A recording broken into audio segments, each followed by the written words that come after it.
बांदा का क्या पूरा मामला था और क्या कुछ हुआ है कोर्ट में? जी, ये श्रीमती भगोनिया देवी के द्वारा जो है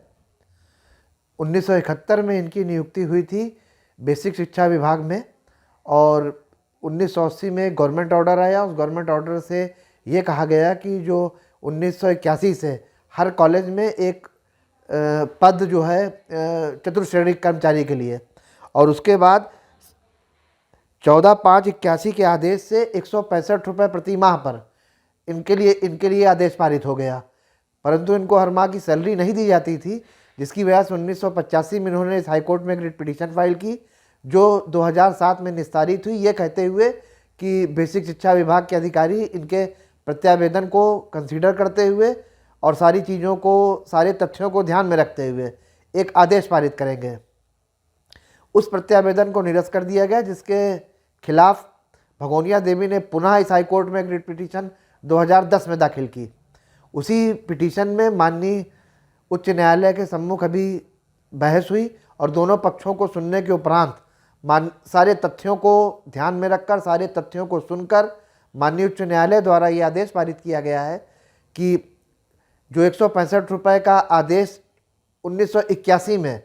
भगोनिया देवी के लिए हुआ था, ये उस 165 रुपये की पाने की उत्तराधिकारिणी है अपने रिटायरमेंट की डेट तक। 2016 को माननीय उच्च न्यायालय ने इनके रिटायरमेंट की डेट माना है और 1981 से 2016 तक की गणना करते हुए माननीय उच्च न्यायालय ने राज्य सरकार को यह आदेश दिया है कि इनके पक्ष में 1 लाख रुपए श्रीमती भगोनिया देवी के पक्ष में 1 लाख रुपए जो है ये अविलंब दिए जाए। तो ये क्या वजह थी कि इतने लंबे समय तक ये मामला अटका रहा और 15 रुपए महीने सैलरी पर काम करती रही और वो भी इनको नहीं मिली है? नहीं, यही तो हमारा जो केस का ये तथ्य था, क्योंकि बाद में जो हमारी जो 2010 वाली रिट पिटीशन फाइल हुई, उसमें प्रदेश सरकार की तरफ से ये काउंटर एफिडेविट आया कि अपने काउंटर एफिडेविट में उन्होंने इस बात को तो कहीं भी डिनाई नहीं किया कि हमने इनका अपॉइंटमेंट नहीं किया था, पर वो ये स्टैंड यहाँ पर लेके आए कि हमने इनके पेमेंट को कभी अप्रूवल नहीं किया था 165 रुपये को। और माननीय उच्च न्यायालय ने इस तथ्य को मानते हुए कि आपने, क्योंकि इस प्रदेश सरकार ने, बेसिक शिक्षा विभाग ने ये माना है कि हमने इनको 1981 में अपॉइंटमेंट इनका किया,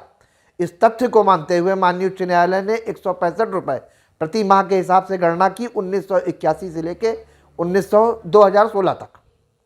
अच्छा, ये बताइए, कोर्ट ने जो जजमेंट दिया है उसमें एक श्लोक भी लिखा हुआ, उसके जरिए क्या कहने की कोशिश की? नहीं, उसके जरिए प्रदेश सरकार को माननीय न्यायालय ने एक संदेश देने की कोशिश की है कि इस तरह के लोग जो बरसों से परेशान हैं, बरसों से ठोकरें खा रहे हैं और जिनकी सरकार के समक्ष सुनवाई नहीं है, तो अंत में न्याय तंत्र के माध्यम से ही उनको इस तरह के परिणाम मिलते हैं। और माननीय उच्च न्यायालय ने इसीलिए शायद इस श्लोक का वर्णन वहाँ पे किया है कि प्रदेश सरकार को एक साफ संदेश दिया है कि लोगों को इतने वर्षों तक इंतज़ार ना करना पड़े। अब हमारी जो क्लाइंट है, अब उनकी स्थिति ये है कि वो आज की डेट में अपने मुकदमे की पैरवी करने के लिए इलाहाबाद भी नहीं आ सकती हैं। तो माननीय उच्च न्यायालय ने बहुत हमको समय दिया, बहुत हमको सुना और सारे तथ्यों को हमारे सुना, सारी चीज़ों को ध्यान में रखते हुए और दोनों पक्षों को सुनने के उपरांत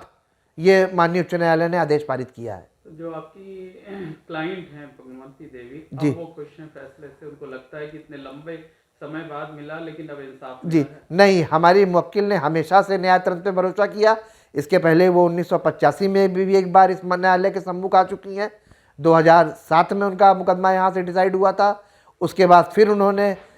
अपने खिलाफ आदेश पारित होने पर फिर माननीय उच्च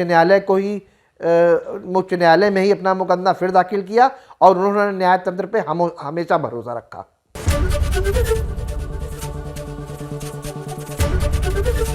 एबीपी गंगा, खबर आपकी, जुबान आपकी।